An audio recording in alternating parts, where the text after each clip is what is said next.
So without further ado then, let me turn to the reason why you're all here, which is to attend this lovely talk on the subject of a fascinating book by Dr. Natesh. Dr. Natesh and I have been talking about this book and his trying to invite him here for about I think over a year now. Finally, the stars have aligned, so it's a delight to have him here. He's actually one of the most fascinating people that you can imagine to talk to on trees, because I think any you walk by any species and he will tell you the history, the sociology, some anthropology, some folk tales, some myths, some it's alkaloids, the science of it, what you can do with the genetics. So the entire gamut, and I think that to me is a tribute to really what sustainability is. Each of us have a different way of connecting to sustainability, and trees are one of the best ways to do that. So the largest trees on earth and other iconic trees of India, you should really check out his book also, which is available for sale just outside. If you haven't read it, it's a must read, right? Dr. Natesh taught botany at the University of Delhi for nearly a decade, and before that he studied at the University of Pune, and then moved to the Department of Biotechnology, where he headed a number of different divisions there. So he's worked on bioresources, medicinal and aromatic plants, environmental biotechnology. Some of you may not know this, but the Banarghata Butterfly Park was his vision. And he set up the whole thing, and they had 25 different species of butterflies, as he was telling us, bred and released there. So that's also one of the things that he's done. He was also the first member secretary of the National Bioresource Development Board, and he edited DBT's monthly newsletter. After that, after retirement, he moved to the National Institute of Immunology, and that's when he started documenting the trees on campus there, realizing that there are some lovely trees there and people don't know much about it. And while writing an email to across the National Institute of Immunology, telling them about their tree species, he realized that there was such a hunger and thirst for people to know more about the trees in their lives. And that's the journey of the book, which is nearly a decade in the making, and a huge amount of research. He'll tell you some very remarkable stories. The book has been very widely received. It's been covered in all the major newspapers. It's traveled to all the major environmental festivals. So and I just must tell you this one fascinating fact before I call Dr. Natesh, that a new plant species, Aponogeton nateshi, has been named in his honor in 2015.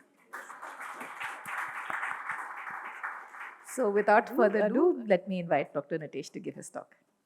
Good evening to everyone, and a special thanks to Professor Harini for having me here today. As she said, we have been planning this for quite some time, but it happened today. And thanks to all of you for coming here on the evening. It's so lovely to see all of you here. I would like to start this talk without further introduction. Professor Harini has already mentioned something about it. So I'm going to talk about iconic trees of India. And before I come to that, I would generally touch upon what trees do to the environment and for all of us, actually. Look at the number of trees in the world. You have something like 3 trillion trees in the world today. And before we start patting ourselves on the back, I'd also like to tell you that something like 15 billion trees are cut down every year. And if that state of affairs continues, by 2050, we would only have 2 trillion trees instead of the current 3 trillion. And India's contribution is 35.18 billion trees. Looking at the per capita trees across different countries in the world, if you looked at the world average, it is 422 trees for every person. And the largest number is for Canada, and every person has something like 10,163 trees. And then you have, you pass through Greenland, Australia, United States, everywhere.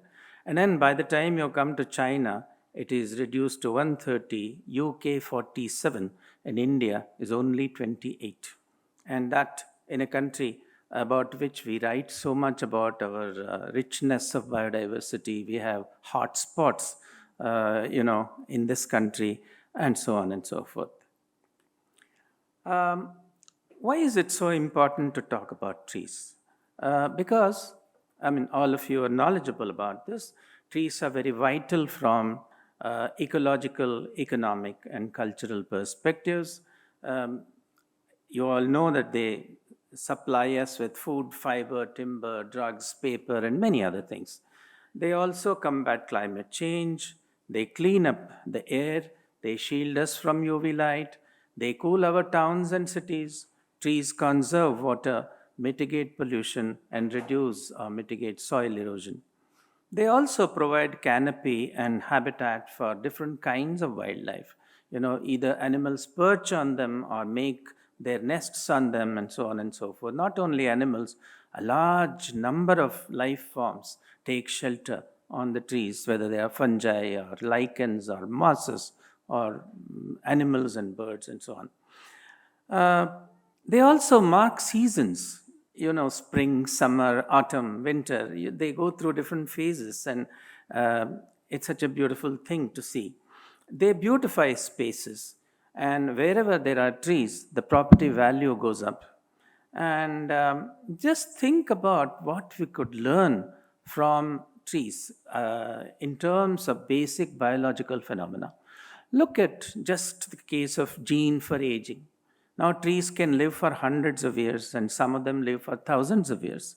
And can we identify that gene?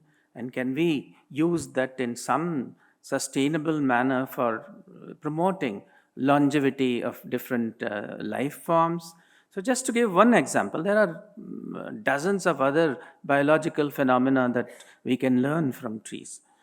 So, older and larger trees are even more important than ordinary trees or younger trees and smaller trees because they sequester disproportionately large amounts of carbon dioxide compared to smaller ones. Old and large trees are proxies for past climates, living records of environmental history. They're also important historical and cultural assets because they may be associated with personalities or events in history or in cultural assets because trees are associated with different cultures for different reasons in different countries. They're also focal points for local traditions. How many festivals are associated with trees, how many gods are associated with trees in our country, even devils and demons are associated with trees. It's a very fascinating area. And they are a bridge to our past because trees having a longevity of hundreds of years or even thousands of years, they go back in our own life and in history and connect us to past events and so on and so forth. And finally, they are magnets for tourists and pilgrims, and as such, they are ambassadors of ecotourism. If you looked at developed economies, they show a great interest in exceptional trees. You may not call them exceptional trees, but you can call them remarkable trees, champion trees, and any other name.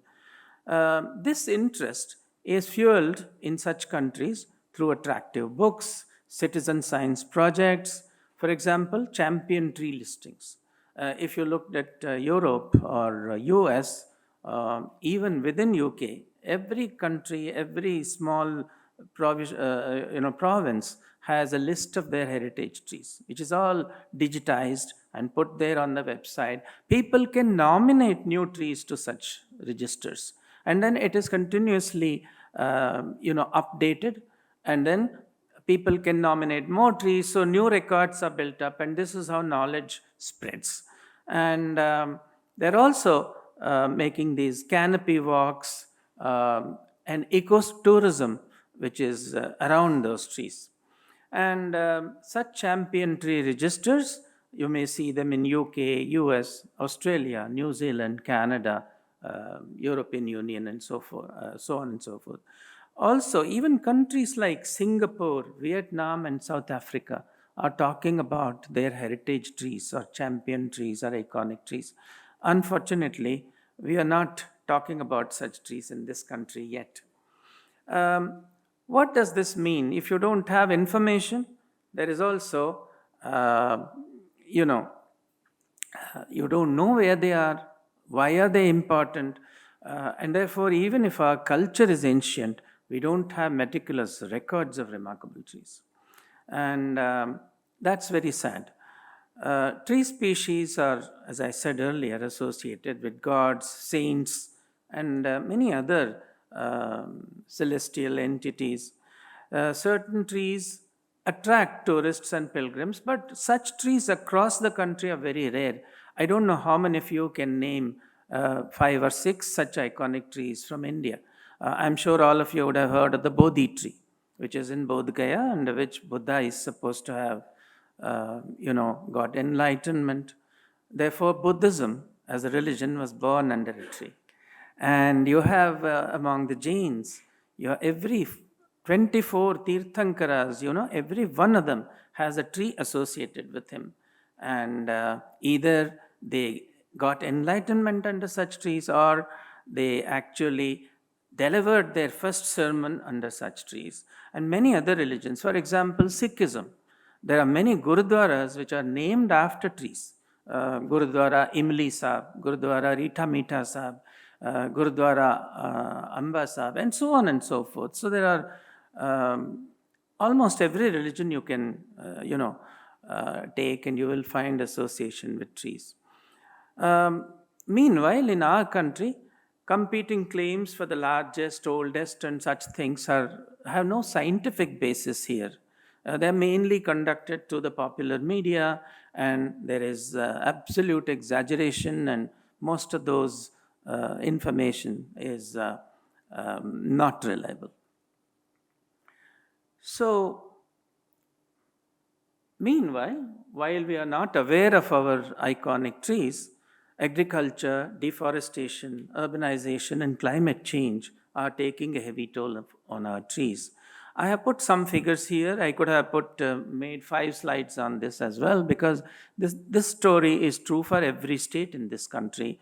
And Delhi, from where I lived for more than 5 decades, we were sacrificing 3 trees per hour during the period 2019 to 21.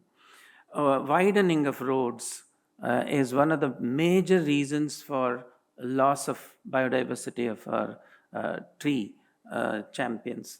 And metro projects have resulted. In Mumbai, for example, the RA colony, where some 2,000 trees have been mercilessly cut down. Now, of course, the Great Nicobar project, which is now proposed to be, coming into existence, is going to result in the killing of, between 1 lakh and 3 lakh trees, apparently.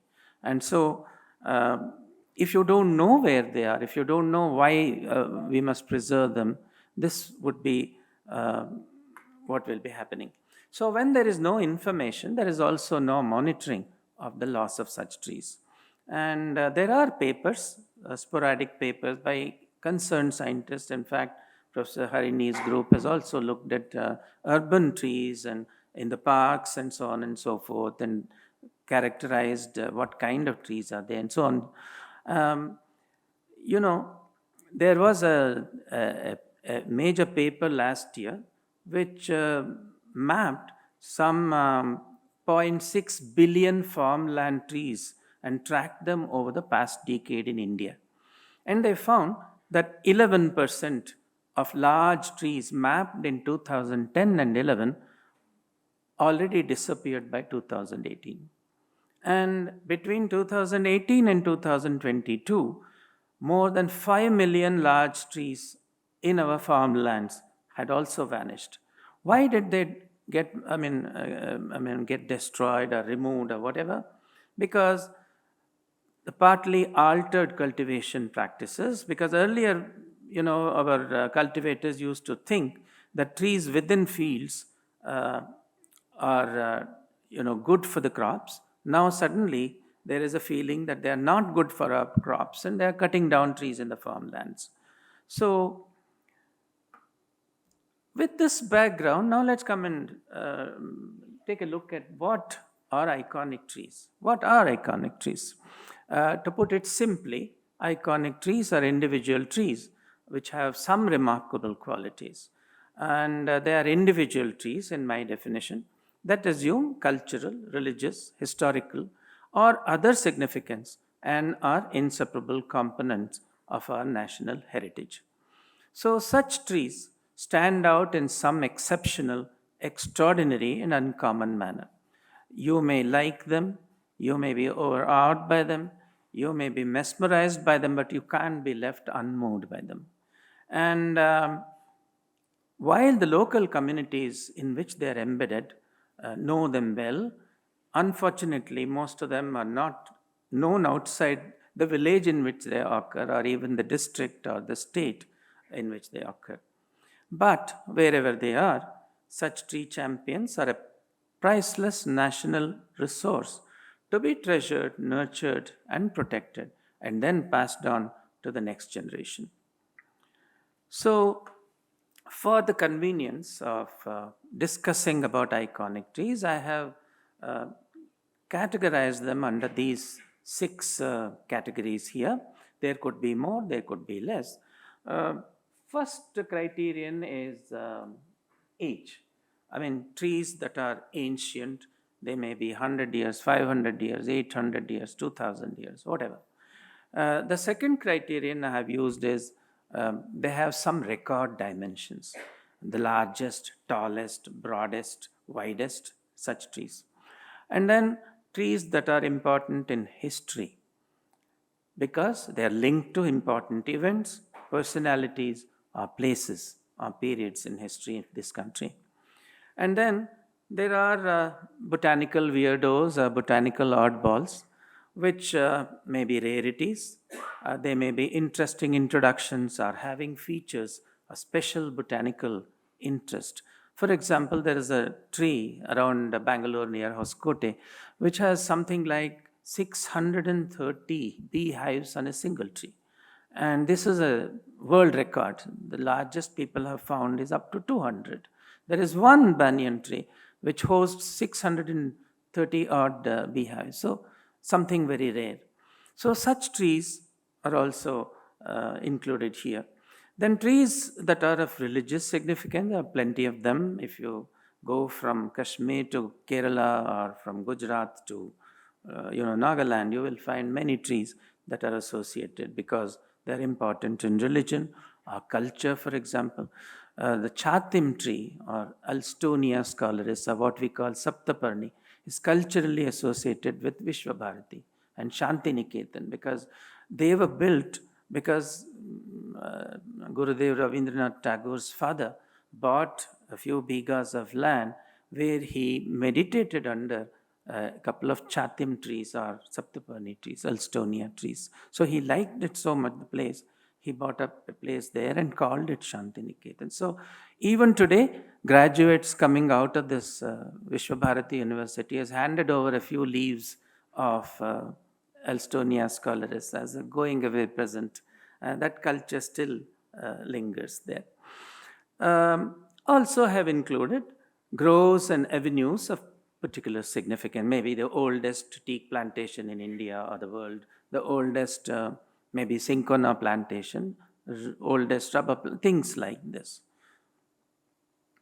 I must make a little note here that trees normally don't lend themselves to such neat categories because some may agree to be in one category, but many of them overlap. It may be the tallest as well as religiously important, or it may be culturally significant, or it may be whatever. So, my work actually celebrates the iconic trees from all over India, and it links such individual remarkable trees to botany, history, culture, and people. And I have included in the book that was mentioned 75 living trees chosen from a working list of some 300 plus trees across India, which may include gnarled, age-wizened patriarchs, or trees remind us of historic events, maybe, Mahatma Gandhi planting a tree somewhere, or, C.V. Raman a tree planted in his memory, things like that, which are of historic links. Gentle wish fulfilling giants. People wish for children, people wish for this or that, and they go back and pay their homage to the tree once their wishes are granted, and so on. And those that bring back memories of gruesome deaths and dark punishments. There are trees on which the freedom fighters were hanged during the so-called British mutiny, as the British call it, and what we call the first war of independence in India. Hundreds of people have been hanged on such trees all over India. There is one tree that I discovered on which the British hanged the so-called thugs. Thuggery was to be eliminated from this country, and dozens of people that's still living in Madhya Pradesh in a place called Sleemanabad, very close to Jabalpur. So there may be trees associated with happy events, coronation of a king. For example, the first Raja of Jammu and Kashmir was his Raj Tilak ceremony took under a tree which is called Putranjiva. And the whole ghat is called Putranjiva Ghat. And there are such happy events as well, not only events that are dark and gruesome. So what I decided to do when I started this book was I'm not going to write on any tree without looking at it personally. So I have visited every tree that is recorded in this book of 75 trees. And this book has just been published last August. Hopefully, it will encourage preparation of district, state, and national level heritage tree registers in this country. Stimulate more studies and discussion on linking trees to science, people, history, and culture, and inspire public participation in nominating heritage trees to such heritage registers. Government support is extremely important, but government cannot do it without the people involved. So people's participation is extremely important. And then, most importantly, generate better awareness for tree protection in general, not only iconic trees, but trees in general, which are of any importance environmentally, economically, whatever. So with this background, I will now share with you some stories about some trees. I can only give you a glimpse with the time available with me. So let's look at an example of some ancient trees, and I'm going to talk about only one of them. The oldest tree in India, which is a Himalayan pencil cedar, discovered in Lahore and Spiti in 2006. And this tree is about 2023 years old, was 2023 years old in 2006 at the time of its discovery. Now it is about 2040 odd years at the moment, still surviving. But you might say, how do you know it is the oldest tree? Because how do you measure the age of a tree? There are basically two methods. One is what is known as the radiocarbon dating process, in which you use C14 carbon, and then you convert that radiocarbon calendar into actual calendar, and then you tell the age of the tree approximately within 25, 30, 40, 50 years. This is a tool, the C14 carbon dating, very useful in archaeology. But in India, it has not been used for trees. About 5 papers that have come on tree ages using this technology from India or Indian trees are all, the process was done abroad. And we have several African baobabs dated through this. One banyan tree has been dated using this technique. But a more popular technique is actually counting of growth rings or annual increments in tree girth, which we call growth rings. And if those growth rings coincide with the growth that accrued during the course of a year, they're also called annual rings. So if you count the number of growth rings in a tree trunk, you will know how old the tree is. Now, You don't have to cut down a tree for counting its growth rings at all. You use this instrument called this increment borer. This gentleman from Birbal Sahni Research Institute of Paleo Sciences is using this. You turn this, it is for very large trees, you have increment borers which are more than 3 meters long, and there are smaller ones, different sizes come in. And you usually pierce the tree at 130 centimeters from ground. That's what we used to call it as at breast height. This is what is usually done. And you withdraw that inner handle, and you will get a small cylinder less than the diameter of a pencil. And then you take that, you mount that on a plywood sheet, and you polish it off after drying with a sandpaper, and then growth rings stand out, as in this last picture. You can see the growth rings there. The nearest growth ring to you, or the one nearest to the bark, is the latest growth ring. That means if you are doing this job after the growing season in 2025, that means the first growth ring you encounter below the bark is 2025. The next one will be 24, 23, 24, and so on. And the more inwards you go towards the pith of the trunk, the older the growth rings are. And therefore, you can not only count those growth rings, but you can also assign calendar years to each growth ring. And then the second important thing is, you will notice in this last picture that the width of the growth rings is highly variable. The wider growth rings happen when the growing conditions are excellent. The narrower growth rings, there you see there, happen when conditions are not good. So you not only know when and which year the growth happened, but also know whether the growing condition was good for the tree or bad for the tree. So this science of counting the age of a tree with tree rings is called dendrochronology. And the science of finding past climates is known as dendroclimatology.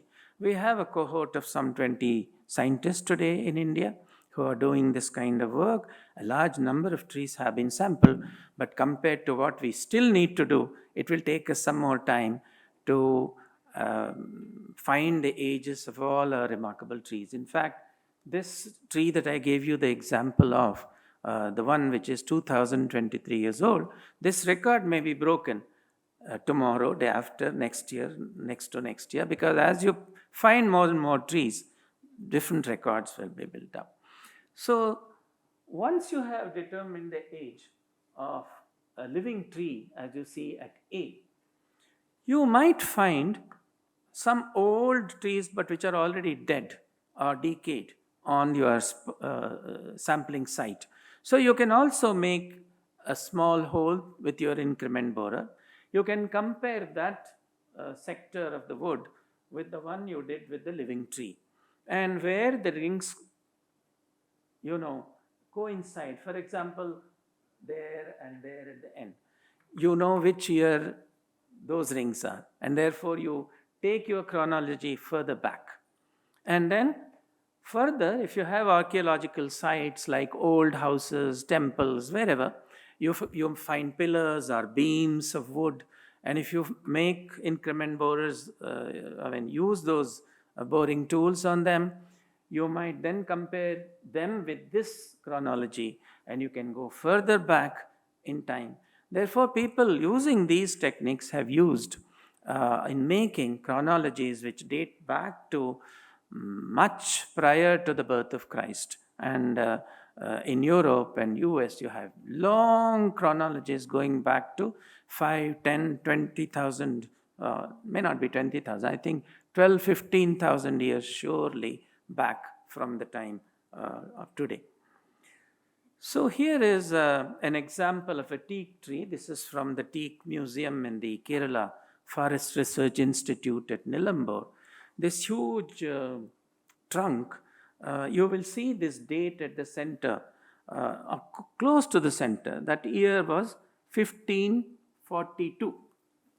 And that was, the birth of the year when Emperor Akbar was born.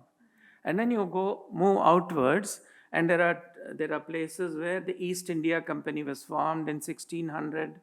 Shivaji Maharaj was born in 1627.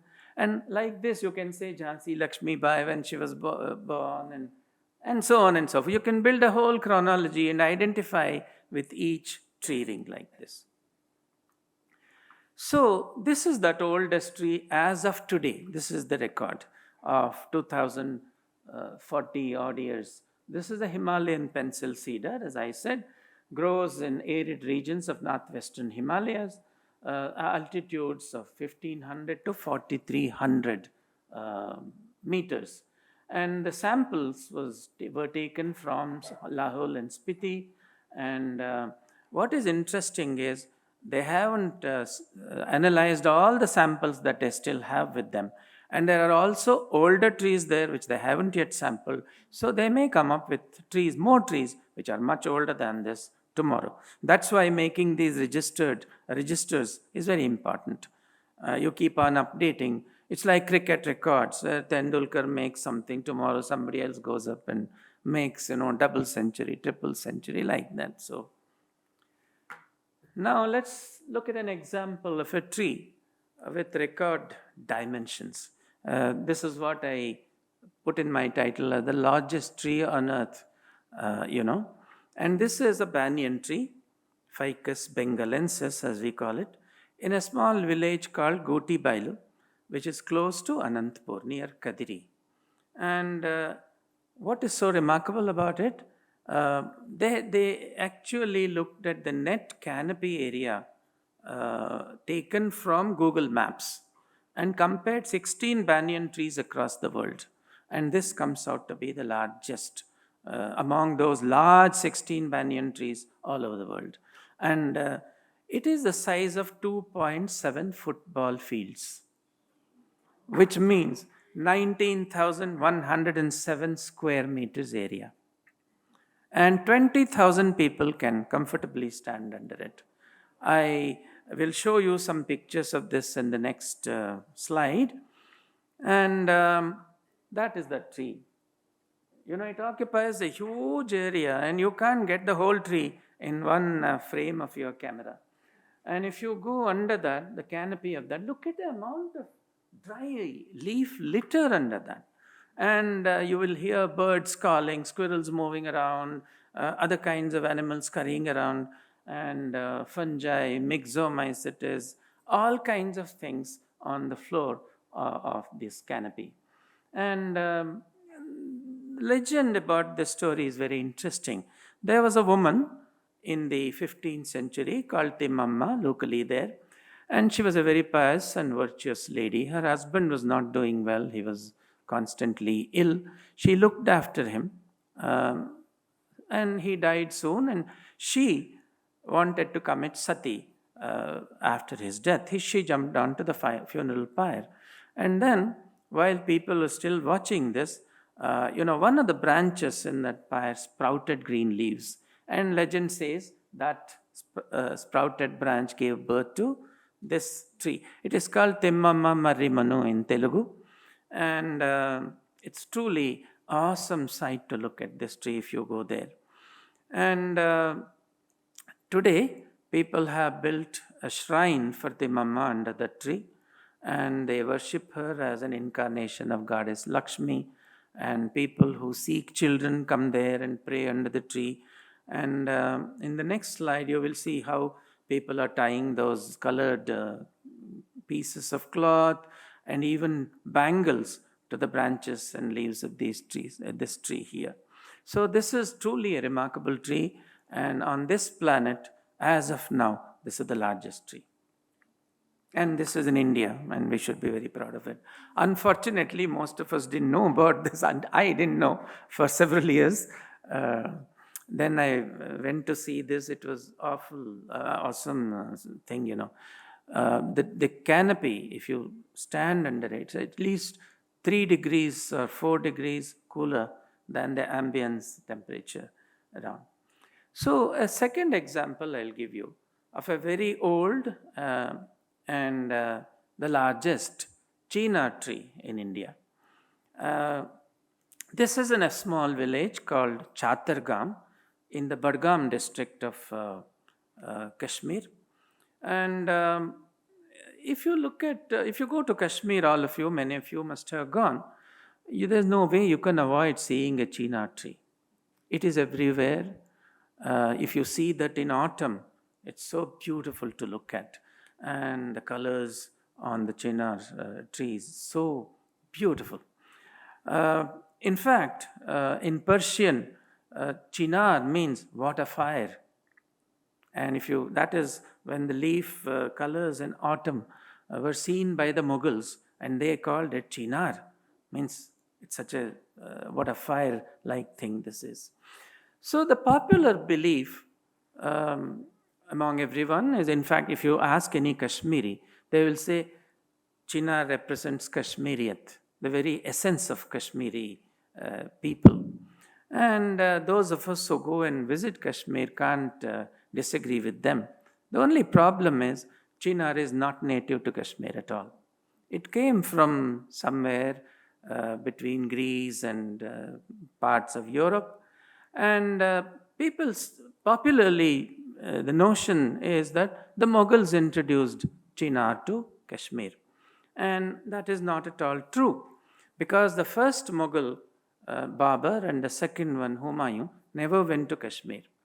The first Mughal king that went to Kashmir was Akbar, and he annexed Kashmir in 1586. We have records of this first visit to Kashmir by Emperor Akbar through Akbarnama, which is the best first-hand record that we have of Akbar's reign.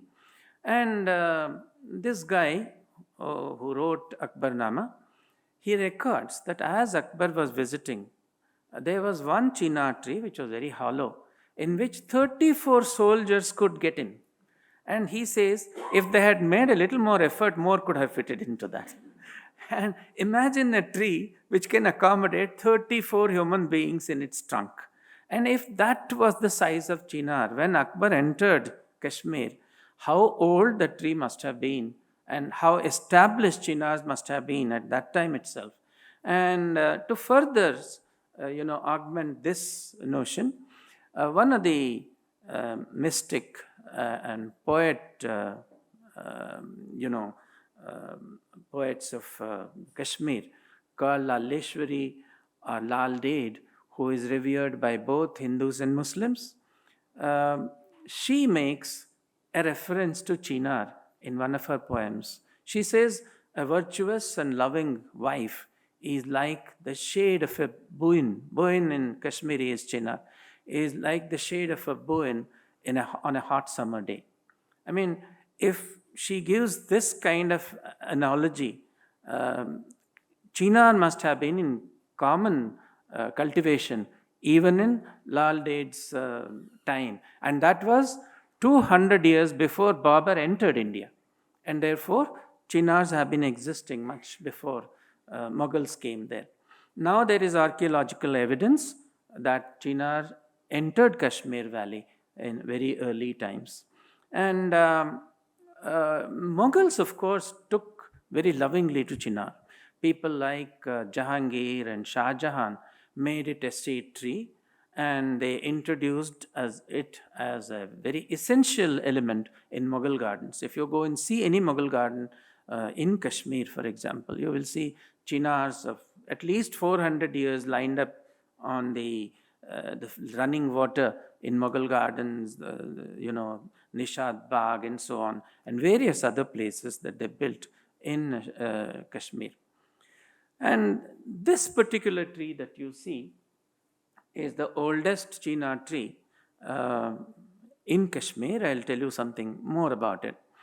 And as I said, it is in a village called Chatargam in Badgam district. And it stands close to a small mosque, which you can see in the first picture on the upper row.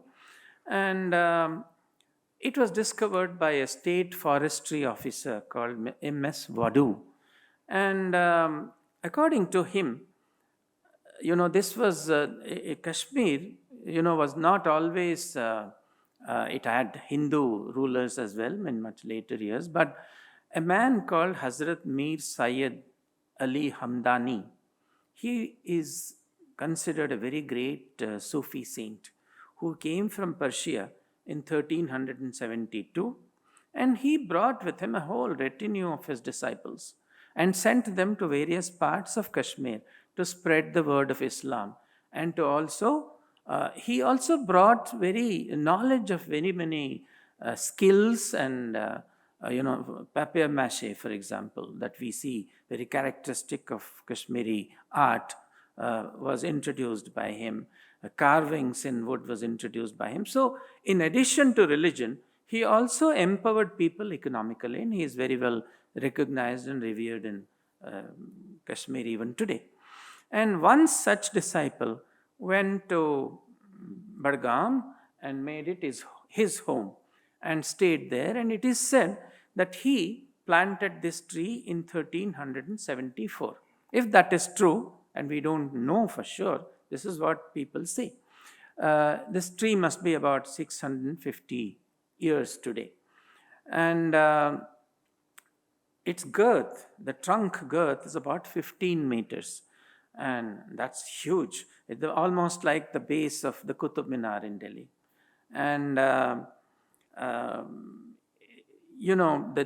world record for girth, of course, is 27 meters, which is a tree in Georgia.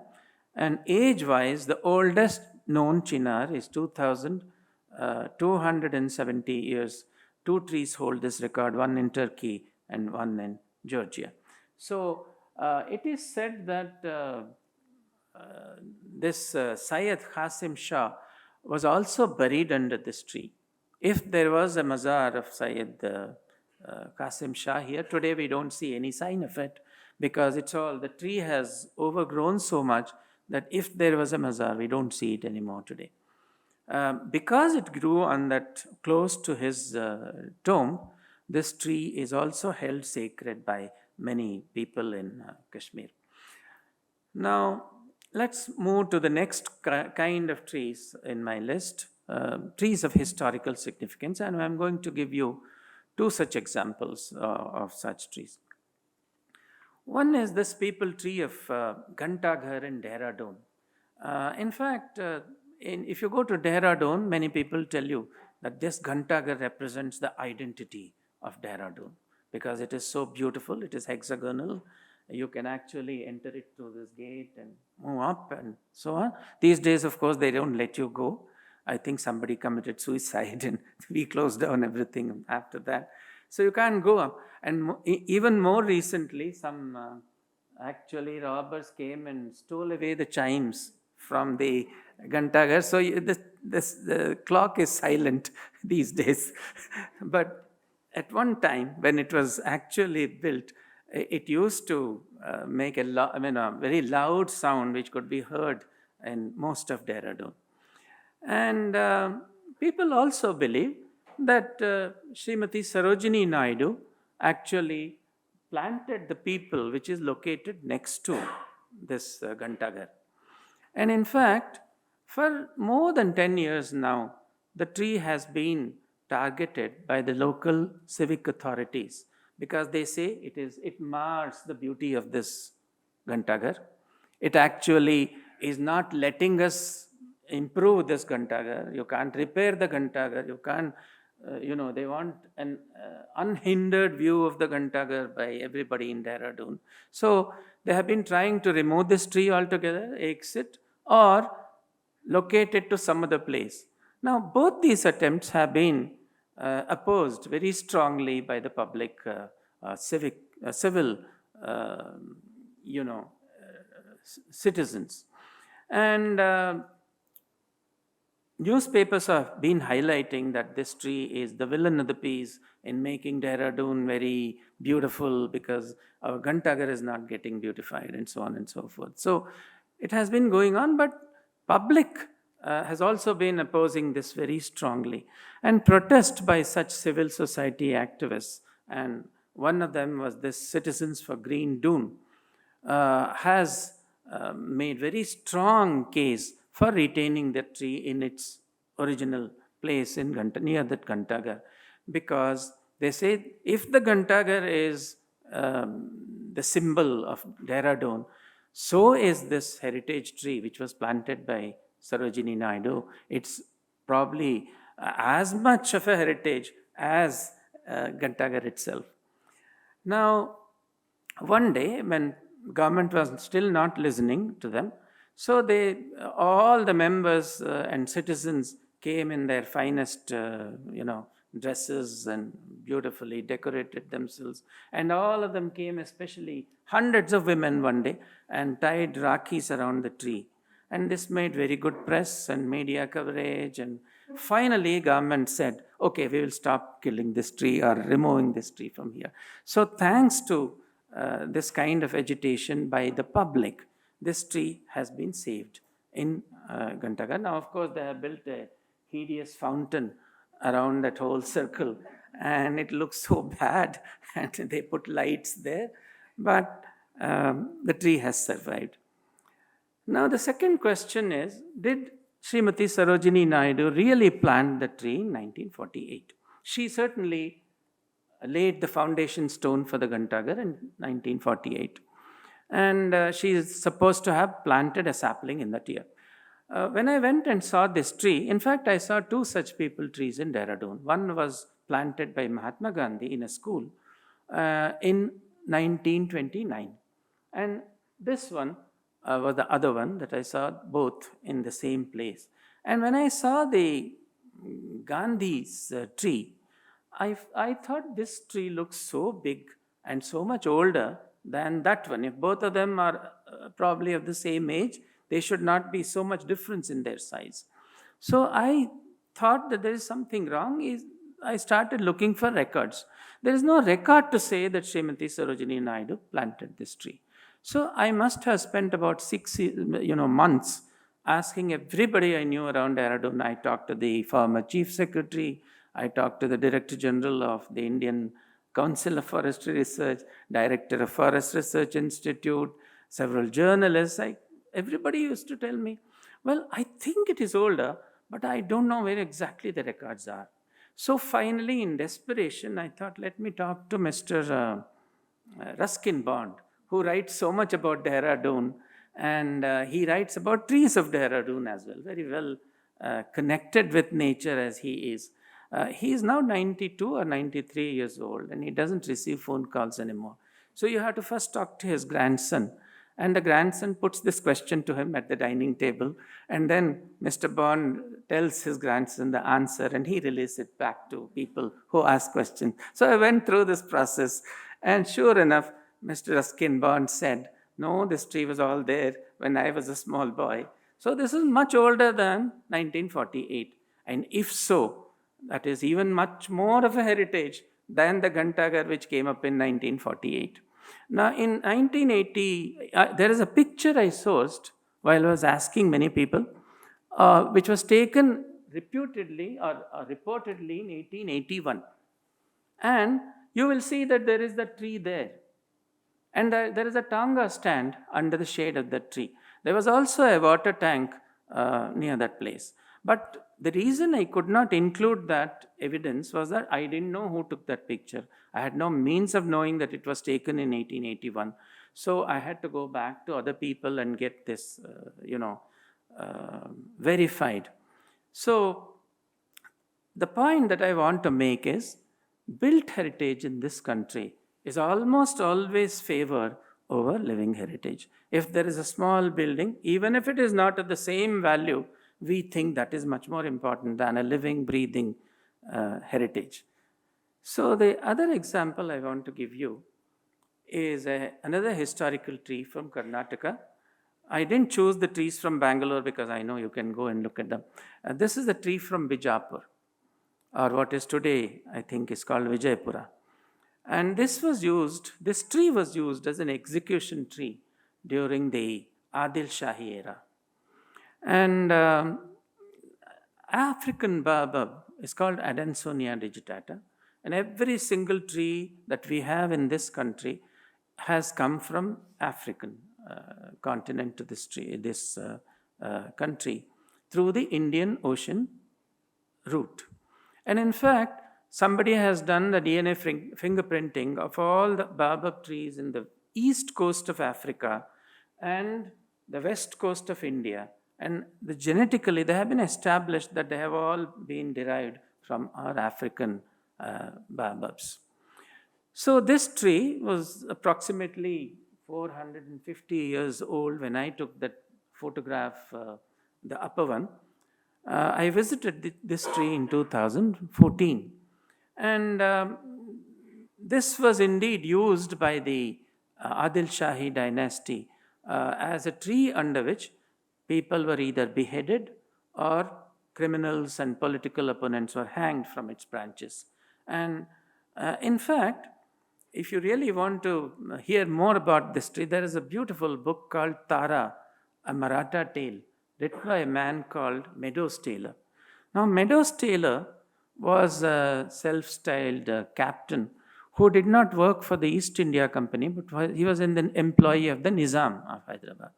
And he studied Indian languages, and he was very proficient in knowing many languages. And his first historical novel was called, it was about thugs, an autobiography of a thug. And this became so popular. It was the first debut novel of that season, and it became a sensationally big hit at that time in the London literary scene. So much so that young Queen Victoria wanted galley proofs of this book directly sent to her before they even got to the public eye. So the book was so popular about thugs.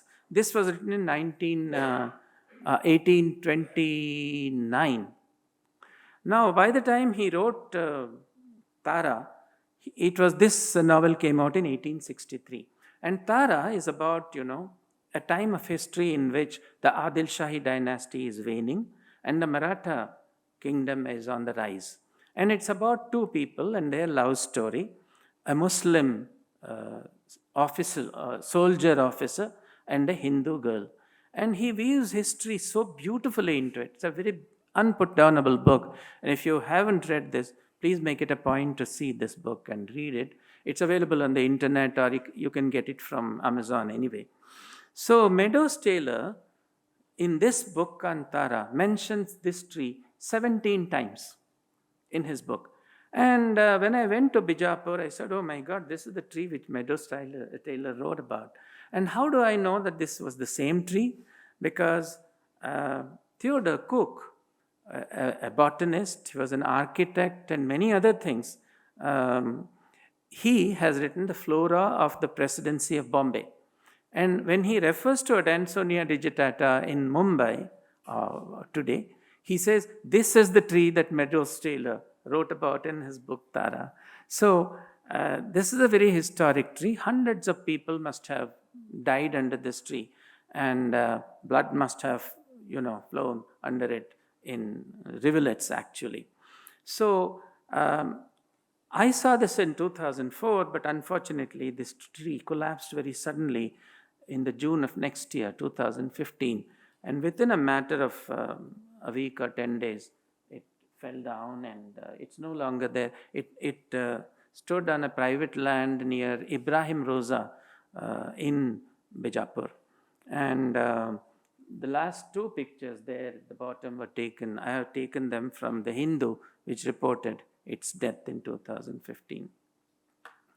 So now let's look at a tree which is of a cultural and religious significance. And this is a tree that I'm going to bring to you from Sikkim. This is known as the coronation cypress or the weeping cypress of Norbugang in a place called Yuksum. And basically, Yuksum is a place where three great Buddhist monks congregated. One of them was Lotsun Chembo, who fled Tibet because he was being religiously persecuted by reformers in that country. he came south to a place called Denzong, and Denzong is what today we call Sikkim. And he came to this place called Norbugang, and he met two other Buddhist monks, and all of them decided that in this new place they will establish a Buddhist monarchy. But because they were monks, they could not be the rulers. They looked for a local person who was influential and who could help them in setting up such a Buddhist empire. So their search ended with a man called Funsung. And this man was a locally very influential fellow in what is today Gangtok. And they called him and said, "We are going to make you the monarch of this whole area, but you have to spread Buddhism here." And he said, "Sure, I will do that." And the agreement took place. And on an auspicious day in 1861, he was actually crowned as the Chogyal of Sikkim. Chogyal means both the temporal and, his name is, of course, Funsong Namgyal. And Chogyal actually means both temporal and religious head. And this Latsun Chembo asked somebody to make a platform, a stone throne, a four-seated, throne. And the major saint Latsun Chembo sat on this seat in the middle. The Chogyal sat on one side, and the two other monks sat on the other side. And legend says that Latsun Chembo, to celebrate and commemorate this event, he took his walking stick and buried it behind this stone throne. And lo and behold, it became this weeping cypress that I showed you just a few seconds ago. So I will just give you one more example and then conclude. And this is a tree, a peepal tree that swallowed a whole border post in the Jammu sector, India-Pakistan border. And I'll just tell you about it. Very close to Jammu, there is a place called Suchetgarh. And this is where Indian and Pakistan territories meet. And if you go there, the BSF protects that check post. And it's very hard to take your camera or mobile phone. You have to leave it behind and move towards the zero line. And in the first picture, if you saw, the other side is Pakistan and this side is India. And where that gateway exists, there are border posts there. In the lower picture, you can actually, border post can be seen there. A white pyramidal structure on which numbers are painted in black. And the one you see there is border post number 919. And close to this border checkpost 919, there was another on this side, which was post number 918. And close to that, there was a peepal tree growing. And this peepal tree, this doesn't respect the border post anyway, because it produces 2 branches towards Pakistan and 3 branches towards India. And while it was growing close to the border post, it started increasing in girth, and eventually it's entirely surrounded and swallowed this border post itself. And now, the interesting thing is both the Pakistani army and our Indian army agreed that henceforth this tree will become the border post number 918. So this is the only living, breathing border post anywhere in the world in the shape of this peepal tree. And this guy came to ensure that we are moving close to the tree which is on the zero line and nobody is allowed to go there. So he said, "No, I have to go with you because they might start firing otherwise." I said, "Can I take a picture with you?" He said, No, don't take my face at all. So I have taken his, from the side. And this is that interesting tree. So today, many people go to see this tree. And this is, as I said, a very unique tree, actually. I think I will leave these. Many others I can give you. But what I want to tell you at the end of all this is I can give you many more examples. This is the loneliest tree in India. There is one single tree in the entire Indian subcontinent. And this is actually, a sequoiadendron or giant sequoia, which is highly endemic to western coast of California. How did this tree come here? Who brought it here? Why is it in Kashmir?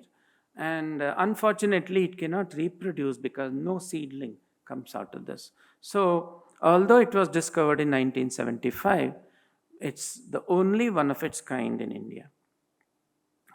The only consolation is that a beautiful two paintings were made of this tree by the Institute of Integrated Medicine in Jammu, by a local celebrity artist called K.K. Gandhi. One of them is there in the institute.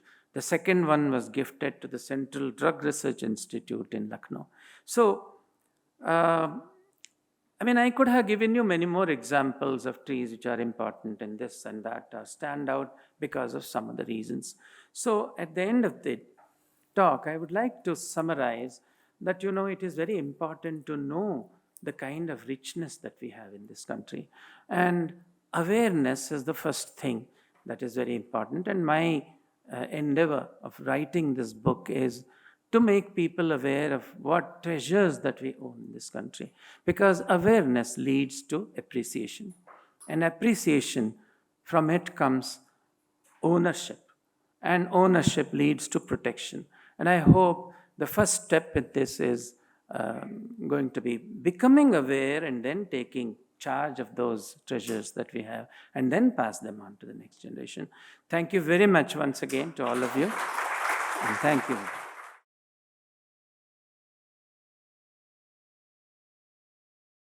The people tree in Dehradun, they can ascertain the age based on the two techniques. Yes, it is not yet done, but it can be done through radiocarbon dating. Already one banyan has been radiocarbon dated already, so it can be done, but it has not yet been done. I've seen so many ecosystems in India. The Silent Valley in Kerala, they are sustaining, the actual sustainability can be learned from there. The trees, even if they fell on their own, it is not converted into economic values. The produce is done by the locals and it is marketed and the money goes to the local community. And the trees and the whole ecosystem is intact such that the Bharatapuzha river, it has a tributary originating from there, and another Kaveri river, Bhavani is also originating from there. Still it is intact, and I've seen one tree planted by Kanoli in Nilambur. The teak, it is still there. It was planted in 1848. That is already featured. Yes, I've seen that. Okay, thank you so much. Thank you. There's one behind. So my question was, the tree that you mentioned in Hoskote, which has those beehives, is it a banyan tree? It is. Right. It is a banyan tree. It's in a village called Ramagovindapura, and you can see a huge banyan. Right. If you go today, you may not find 630 beehives on it, but it has been reported. There's a paper in Current Science and other bee journals. It has been reported. It's a Guinness Book record as well, and a world record. Right. You talked about two other trees in Karnataka, one in Bijapur, and I forget the other. Sorry. I said I you have talked. included several trees from Karnataka in the book. There are, I think, about 12 or 13 trees from Karnataka. Any other tree that you might want to talk which is close to Bangalore? Well, Lalbagh, that's the closest you can get. I have featured two trees from Lalbagh. Okay. Then there is one, there are trees from Nandi Hills. There is from Biligiri Rangan Hills, Dodda Sampike. right? Right. And one from somewhere near Somwarpet. So there are 13 trees, if I remember correctly, from Karnataka. Hello. Yeah, my question is not linked to your what you presented. I just wanted to find out that all the trees seem to be foreign trees. Most of them not. Okay, about 50% of the trees are something which are got from outside India. So the question is there a database of which trees are very, very local to that area? Well, if you look at my 75 trees, I think a larger proportion will be trees from India. Okay? Banyan people and other figs constitute the largest number. And then you have tamarind and, you have baobabs. It depends, these are banyan, baobab, I'm sorry, banyans and what is this, people. These are pan-Indian trees. From one end to another, you can find them anywhere. And they have been used for good reasons. They have been used for religious reasons, cultural reasons, many other things. So I did not make any difference between exotic trees and indigenous trees, because some of the trees I have featured have been here for 800 years, 900 years.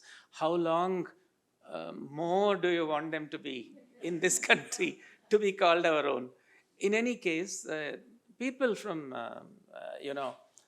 Johannesburg, there is what is known as Jacaranda Festival. And Jacaranda comes from South America, and the South Africans celebrate it. Similarly, Gulmohar, for example, Miami, there is a Poinciana festival. It doesn't belong to them. Gulmohar came from Madagascar. So I think we should learn to celebrate goodness wherever it exists. And in any case, I'm not talking of species, I'm talking of individual trees. So it is all the more remarkable to me that they came from somewhere else and created some value or some impact they made in our country. Absolutely. Thank you. What an amazing story, sir. It was wonderful evening. I have a lot of questions, so it will be nice to have one contact point or a mail of yours where I can ask those questions. If somebody can in the organization can have it I think somewhere. it was there in his last slide. It's So in if my you last Okay. slide. Okay. and the YouTube video will be up in a couple of days. That You was my deliver. actual question. There will be a YouTube video, I hope.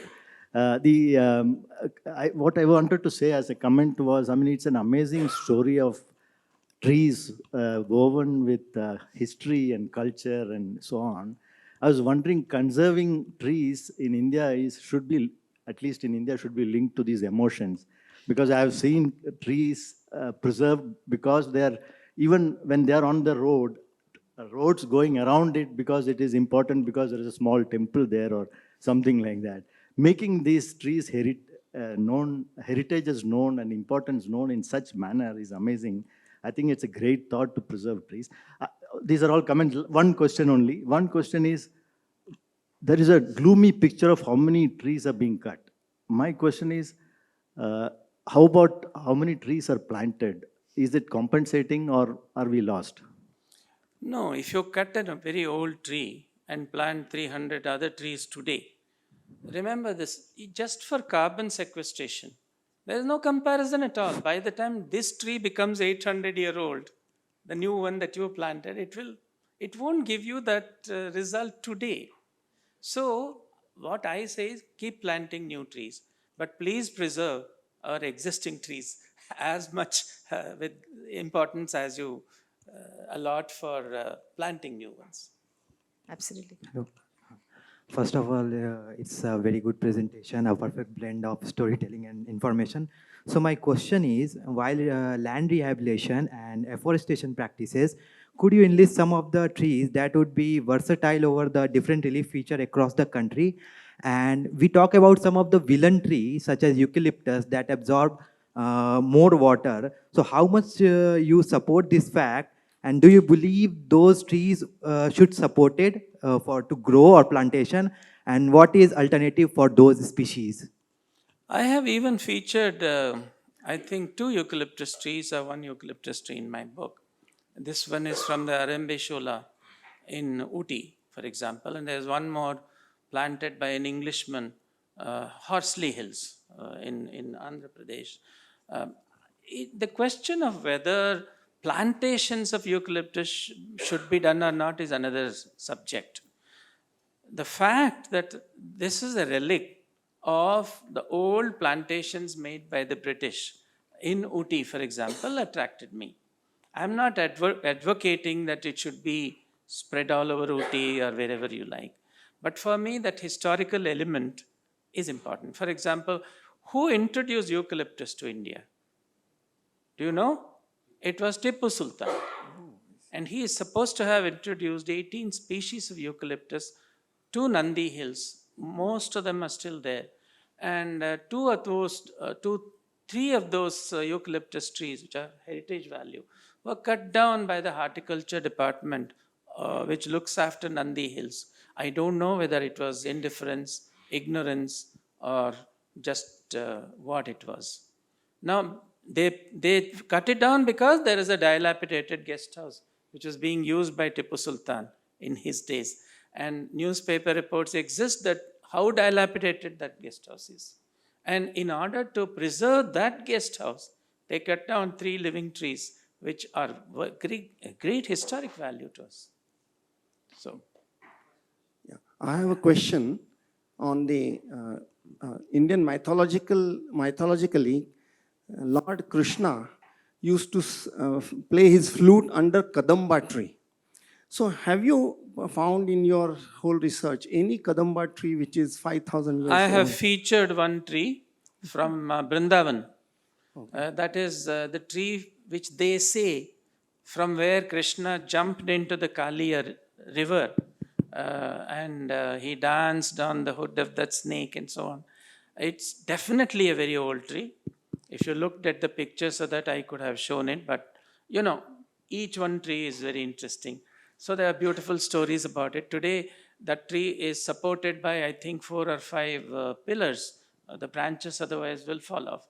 It's a wonderfully good-looking tree. And today, the river is not there near the tree. The river has receded. The ghat is gone at least, I think, several meters beyond the tree. Vrindavan needs a lot of help from the ecological, environmental point of view because it's a dry deciduous forest. And what we call Kadam in the north is different from what people call Kadam in the south. So that is actually what we call in the south is Anthocephalus Kadamba. Today its name is changed. The one we see in Vrindavan is another species of the same family. So I have mentioned all this in that article. Sir, first of all, Sir, first of all, it's a fabulous presentation. You made a very profound statement that built-up structures like the Ghanta Ghar is valued more than a living entity like the tree. Something like that you said. Why is it like that? And I would also like to hear an answer from Harini about it. You'll only hear that both of us don't agree with it, Mr. Devare. You know that very well.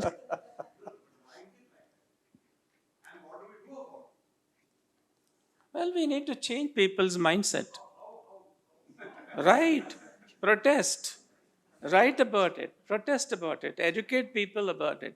So Mr. Devare is the one lone force fighting multiple PILs to protect Bangalore's trees, and we need a lot more of this, I think.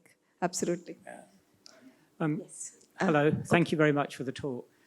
In the UK, we are constantly struggling between property developers and ancient woodland and trees, and increasingly the property developers win.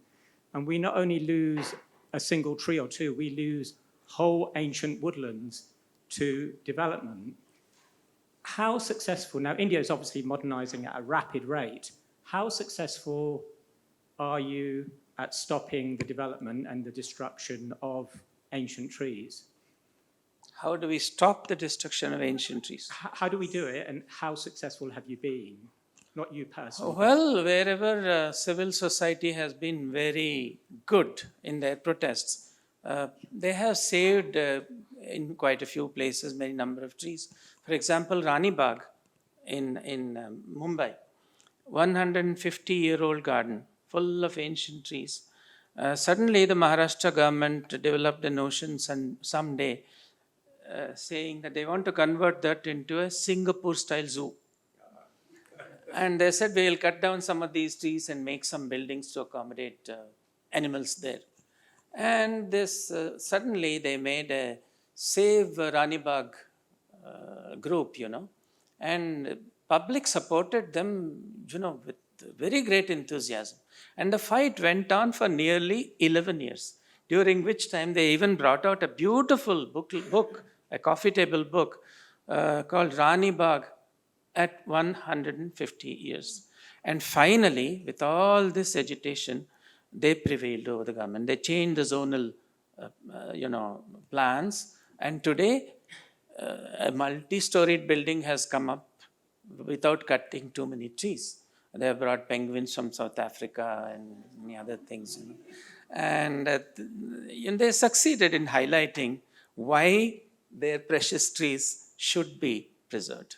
And I think if the public is very strong, there are cases I can cite where success. I guess the challenge happens when they cut overnight, like they have in the UK or they have in Mysore, where Mysore. recently 18 trees went Yes, in the night. 45 trees. 45 trees. And in the night. So where do you even have a chance to protest? Yeah, somebody mentioned about, in Kashmir, the roads going around trees, to preserve the trees. Yes, in fact, when we were driving through some part of this thing, there was this chinar tree, a nice, beautiful tree, and the road had gone around to protect it. Now, inspired by that, I brought some 5 saplings from there to plant it in Bangalore, tried it, handed it over to Bangalore Club to nurture it, but it didn't seem to survive. Even in Jammu, they don't look very good. Yes. Bangalore, Mysore is too far away for chinar to grow. So you have selected 75 trees in this book. So what about the rest of the 275 trees that are not there, and where can we find information about those trees? There is a limit to a book. Pagination is an issue, and I had to select what I thought was very good. But surely, the purpose of this whole talk is to enthuse many of you as youngsters to come up and write more books at your own districts. Make a book on heritage trees of Mysore district, Bangalore district, Mysore state, Karnataka state, whatever. If you can give me the 275 trees, I can research more. Unless you're writing part 2, but hope it comes out soon. Well, let's see, hopefully. There's a couple at the back, I think. Shilpa and... Hello. Very interesting talk. My question is, have you featured any tree under Gundu Topo or Sacred Groves under your... I haven't taken any tree from Sacred Groves. Much has been written about Sacred Groves, but I have written about other kinds of trees in different kinds of groves. For example, there is a tamarind grove near the Bangalore airport, which is attributed to Chola time. And there are a couple of trees which are 400 years old, tamarind trees. There are unique features like prop roots coming in the cavities and so on and so forth. I have featured the first teak plantation ever in the world at a place called Nilumbur in Kerala. And there is a chinar bagh, which is called Nasim Bagh in Srinagar, close to the Dal Lake, which is now part of the Kashmir University campus. So like this I have taken, but Sacred Groves I left out because much has been written about them. There is a mention that Gautam Buddha got enlightenment under a tree, which is called Buddha Gaya, in Buddha Gaya. Bodhi tree. Is it Bodhi tree? Is the carbon dating of that tree being done, and is it really was there when Buddha was there about 2,000? I can answer that question without the carbon dating because that tree is not the original tree under which Buddha obtained enlightenment. It is the 5th tree in the series of trees that is standing there because the original, died. People say that the first one was killed by Ashoka himself. Then second time it was killed by his wife. A third time by a king from what is today currently Bangladesh. And then his grandson sent somebody to bring a branch of the tree from Sri Lanka, where Ashoka had originally sent a branch of this tree from Bodh Gaya. And that also died. And the current tree which is standing in its place was planted by this gentleman who was the architect who dug out all these temples in Bodh Gaya, you know, and it's the fifth in that series, but all of them are taken from the branches of the original tree. Therefore, they are, you know. So thank you very much to Dr. Natesh, I think, for this absolutely fascinating talk. It is such a pleasure.